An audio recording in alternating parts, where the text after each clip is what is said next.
Good morning. Day number 4.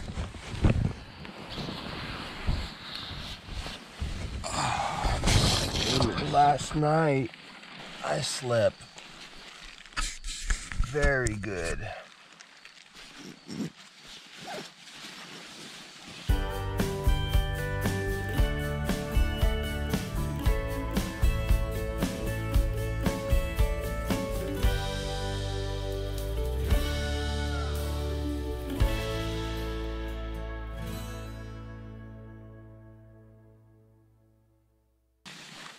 I think that was the best sleep I've had since I've been out here. I was out. I didn't toss, didn't turn. Oh man, I slept like a baby. Had like really vivid dreams. Really cool dreams. Man, what a cool night it was. Slept good. Had to been because I ate and I felt good. I was hydrated up. Took care of myself yesterday. Temperatures are good right now. Supposed to get hotter today. So the key today is hydration. Stay hydrated. Charge more batteries.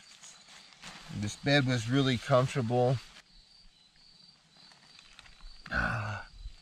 Feels so good to be out here. Gonna check my fire again, just like I did yesterday.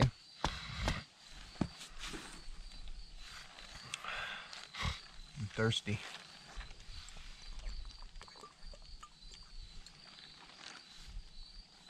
Let's start off day 4 with water. Hydration, like I said.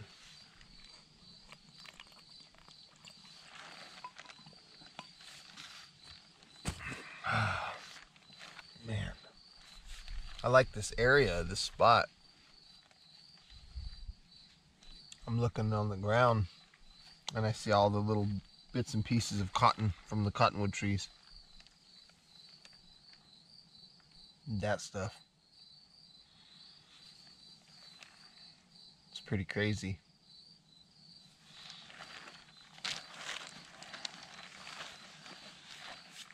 Today's a brand new day. I don't know what I'm gonna do today. Honestly, I think I'm gonna kind of chill a little bit. Relax. I'm thinking about finding out exactly what my bearings are out here as far as north, south, east, west. I don't have a compass with me, so I might do that. I wanted to build like a larger shelter, but the type of shelter that I wanted to make requires a lot of work. So I don't know if I'm gonna do that today. It's already day 4. I'm going home tomorrow. I don't know if I'm gonna do that, and then just leave tomorrow. So I just don't see the purpose in putting all that work in. But I might make another chair for Miss Bella and take it home and give it to her as a gift. I thought the chair turned out really good, and I found across the way yesterday when I was out exploring, I found some really nice, probably 2-inch thick salt cedars and tamaracks. That'd be perfect for a nice heavy-duty outdoor chair for the house. And I thought, man, if I do that, if I make something like that, I might use that nice thick wood and make it really nice, make it really heavy duty. Something that when you sit down on it, you don't have to worry about it flexing, or, it's just like gonna be really solid. So I might do that. I'm not sure. And I might change the way the 2 pieces in the back go. So, because right now the 2 pieces in the back, you have this gap right here. If I put them like that instead of like that, your back will fit straight against the pieces if they're like this. You see what I'm saying? This surface right here. They're the same, so your back will fit nice and flush against it. But right now it's like this, So your back is sitting on this piece and not so much on this piece, which is okay. But that was an idea that kind of came to mind. I was thinking about if I could figure out a way to lash those together using that type of method. I think it's doable. And using thicker pieces, you know, I can get away with different kind of cuts and stuff with my saw. So that might be on the agenda today. I'm not sure. But I'm going to get up. I'm going to go check the fire, see if it's still banked. I don't know.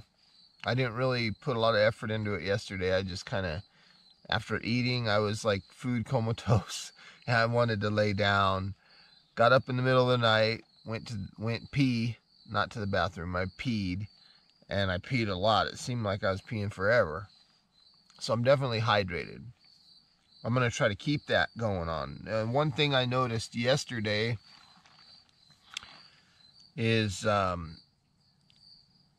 drank so much water. I had realized at one point that I wasn't hydrated enough because I realized I wasn't peeing. And I got to thinking, man, this ain't cutting it. I need to drink more water. I need to drink to the point where I have to pee. So I must have drank 7 or 8 of these yesterday, just trying to get those fluids in. So your body's like a sponge, and I was like a dry sponge, for the lack of a better description. But again, you know, after drinking all that water, my body absorbed it. I started peeing. I think I peed like 3 or 4 times. And my urine became clear, so it wasn't yellow. So that was a good sign. Told me that I was hydrated. Now, you can't always use that color thing as your method to find out if you're hydrated or not, because if you're taking medication or something like that, it's going to alter the color of your urine. Main thing I would recommend looking at is your pee count. Make sure you're producing. So if you're not producing, which I wasn't, you need to get hydrated. So check my shoes one more time, make sure they're good. There's nothing crawling up in there. And normal routine here in the morning, get up, pee, check the fire, and then get on with my day. There's a little bug or something there. Get out of there, bud. He's like hanging on for dear life. Okay, he's out. Not as hot as normal, but there are coals. There's a couple. Yeah, it's got some life in it. Not a lot, but it does have some life. I've noticed that cottonwood makes it so easy to bank your fire. Let's put that piece right there on those coals. Let that bad boy start to warm up those pieces.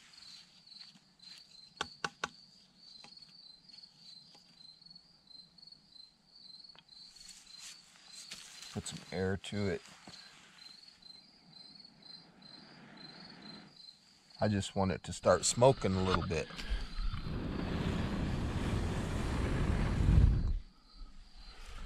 So that's really all I need for now. That's all I had in there. So that's all I had. But that's just enough. So I'm gonna get this going.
getting ready to make a project happen.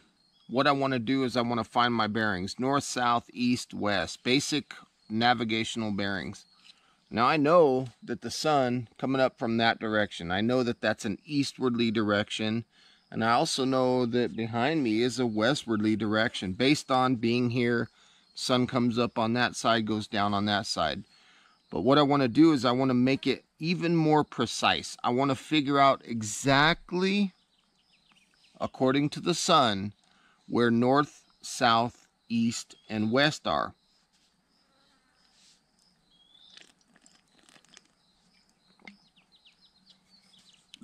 So I think I'm going to take you along with me in a time warp type fashion and show you exactly what is needed to do to find out those bearings. So hang on, it's going to be a lot of fun. Here we go.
Okay, so let me explain what's going on here. If I remove these sticks, which give me my bearing for just a second, you'll notice at the beginning of this time warp that the first shadow was here and the last shadow was here. If I didn't put all these other sticks in and I just had 1 and 2, just first and last, that gives me a westward and eastward bearing. Remember, in the northern hemisphere, the first shadow is always cast to the west and the last shadow is always cast to the east. So with that, I know that this is west right here, okay? And I also know that this is east. So I have half of the problem figured out. Next thing I need to figure out is where is north and where is south. Now I naturally kind of pointed this way because north to the right of north is east, okay? As I look at the compass, right? So if I place this at a 90-degree angle with this other stick, that tells me that right here is north, and back here is south. Okay? So that is the shadow stick method of finding out your bearings if you ever need to. It doesn't take sticks or anything. You could use rocks, you could use pennies, you could use leaves, whatever you have that you can stick in the ground that will stay there. It doesn't have to be sticks in the ground like this. I just did this for the video. And you don't have to do a bunch of them. You can just do 2. Do 1, wait 30 minutes, go do another. That gives you a line, down and dirty. But I did this with 5 of these at about 10 to 15 minute intervals between each one to show you what's going on with the sun. Don't need any of this anymore. I've established my bearing. My camera keeps cutting out and it gave me a message, camera too hot. I don't blame it, but that's the shadow stick method. The temperatures today are in the high 90s here in Arizona, so Even my camera does not want to work in these hot temperatures. It's high 90s right now. The camera's been sitting out in the sun. It's a black camera. I'm going to get it to the shade, cool off, charge the battery a little bit, and then I'll show you that other method. Well, it is time for lunch. I've got my cranberry juice, I've got my water, and earlier I cooked some rice, beans, and ramen, and I built this. It's not a crucifix, it's a trivet, so that I can set my pot on the table without getting my shema dirty. If the pot's straight off of the fire, it's got black soot and stuff on the bottom, and I didn't want to get that dirty. But look at that. Rice, beans, and ramen. Ooh, that looks delicious. I'm gonna eat good today. You know, that there beef bouillon pack that comes with the ramen makes the whole thing taste good. And I noticed something that I wanted to read to you guys. Top ramen. This is the kind I'm using. It says the original top ramen. Momofuku Ando. Okay, Momofuku Ando invented instant ramen in 1958 when he created chicken ramen in Japan. He went on to create the original top ramen for the United States in 1970. So I thought that was kind of a neat little interesting fact there. So I'm supposed to get out of this serving, just the ramen itself, 380 calories. Plus I have about a quarter of a cup of rice and a quarter cup of beans. Being out here gives you a lot of time to think about so many things. I have always been, since I was a little boy, fascinated with Egypt, the Giza Plateau, the pyramids, and all these things, right? So a couple days ago, before I came out on this overnighter, this 5-day, I was watching a documentary on King Tut. I forget how you say his name, Tutankhamun. He was the pharaoh, right? He became pharaoh at 9 years of age, and he died when he was 19. And then I got to thinking, like, these funny thoughts were popping into my head, like, hey bro, you know, I'm pharaoh now. I want you guys to build me a pyramid, use these big rocks. I don't care if it kills your backs. Just make them that tall and don't stop working until the project's done. You know, I doubt that's how it went down, but it's still funny to think about it. But the reason I bring up Tutankhamun, King Tut, when they found his mummy right here on his chest, he had a knife, right? The knife had gold and it had inscriptions in it. It was a cool looking knife. It had an iron blade. From what researchers say, if I'm reading this correctly, is they said that the time frame in which King Tut lived was before the Iron Age, which would just go to show why he would have that in his coffin, in his sarcophagus when he died, right? So they wanted to analyze, how did he get iron? Where was the iron from? Because this guy, you know, dying and having a knife with an iron blade was unheard of. So he had to have been somebody of high stature, which he was. He was a pharaoh. So they did some analysis years later, forensics type analysis on the blade, and the researcher that found that was blown away. The other guy asked him, he's like, hey, where did this, what are you flipping out about? And the guy said, this thing has high levels of whatever. I can't remember what he said it was. And the other guy tells him, well, where's that come from? They're trying to pinpoint where the iron came from. And the guy that did all the research told the other fella, he's like, that does not come from this planet. What? He says, that iron, that whatever, that chemical or whatever that they found in the iron, that comes from meteorites.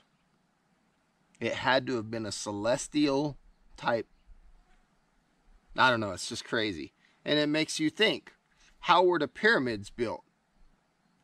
How did they really do that?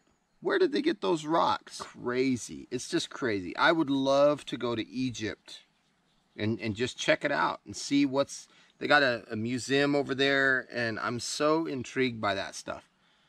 It just blows me away. And then you have all the tomb raiders over there trying to get into the sarcophagus to steal everything. Hope you enjoyed that little bit of story. If you guys know any really cool Egyptian documentaries or videos or anything like that, post them in the comments, because I love watching that stuff. Another one that I love watching is Otzi the Iceman. That one's amazing too. The stuff that he had. When they found his body, he had his arm like this. He was laying face down. He had a knife. He had cordage. He had a container. He had animal skins, which could have been a tarp. And he had a way of making fire. He had the 5 C's. Crazy. Look at me. I'm out here doing my 5-day thing on a $5 budget with the 5 C's. It just blows me away. Blows me away. This camera battery is charging, and I need to have enough juice in it to shoot more vid.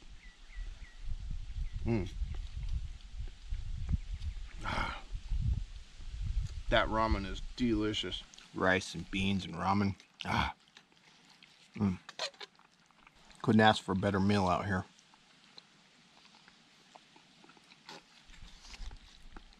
Dang.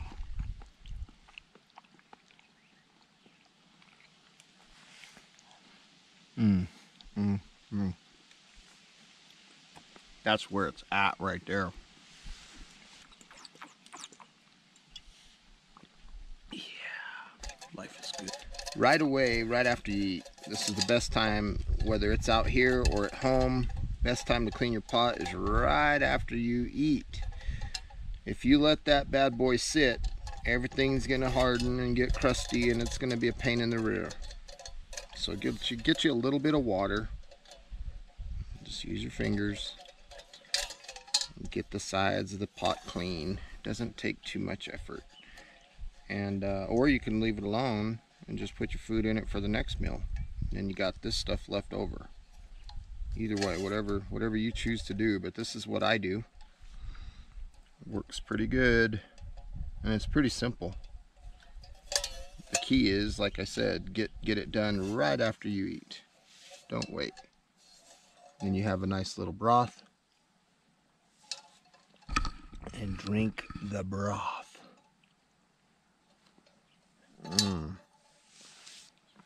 Wipe your mouth, wipe your pot. And you're good to go. Ready for the next one.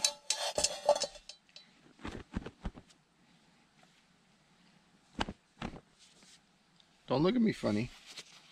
Life is good.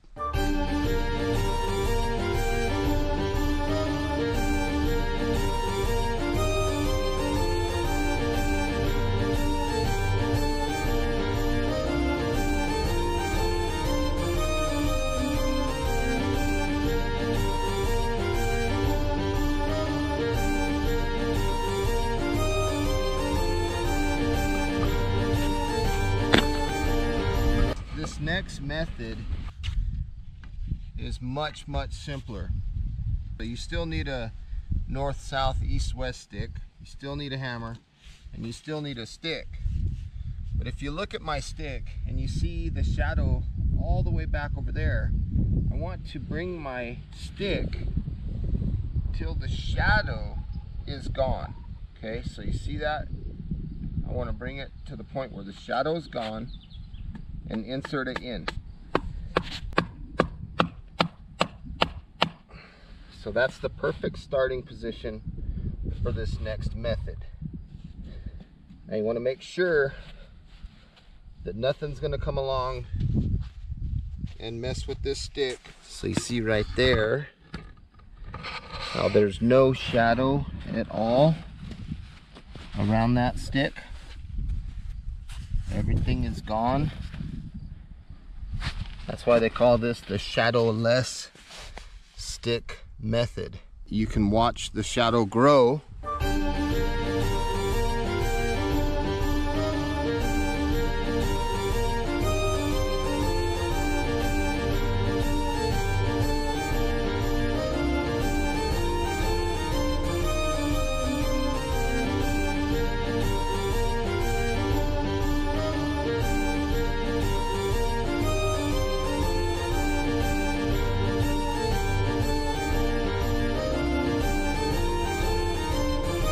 So once you get your stakes down, just like we had before, you can find east, west, north, and south. Now let's not forget that north is here.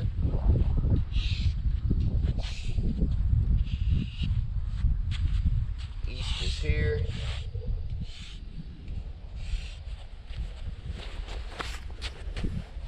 South, unless you want to be Superman, and west. So there's your general bearings using the shadowless stick technique. Remember, it never changes that in the northern hemisphere the first shadow always casts to the west and the last shadow always to the east. So this was the first shadow being west. This is the last shadow being east. West, north, south. Well, I'm glad that temperatures have finally cooled down and that we have some cloud coverage. It was hot today. I would say it was probably 96, 97 today. So it's a welcome change to see these clouds overhead and the temperature starting to drop. So I got some motivation now to go cut some wood in an effort to make Miss Bella a heavy-duty camping chair. I'm going to surprise it with her.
Well, that's what I have accomplished for tonight.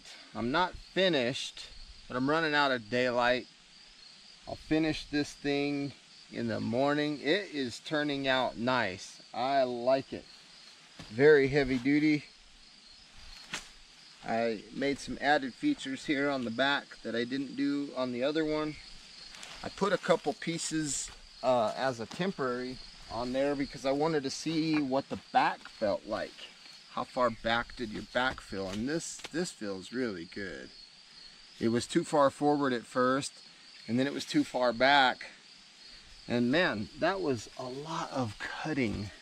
There was a lot of work that went into this. The good news is all the hard work is done. tomorrow all I do is cut little pieces for the bench part to sit on and shore the rest of this thing up. Now honestly, if I would have had paracord with me, I would have been using that instead, but I'm using the number 18 bank line, I think it is, and I think it's going to be just fine. I'm going to take it home. I'm going to put it on the back patio. I'm not going to say a word. Miss Bella's going to ask about it. The girls are probably going to ask about it, and when they do, I'll tell them that it's for my love for Miss Bella.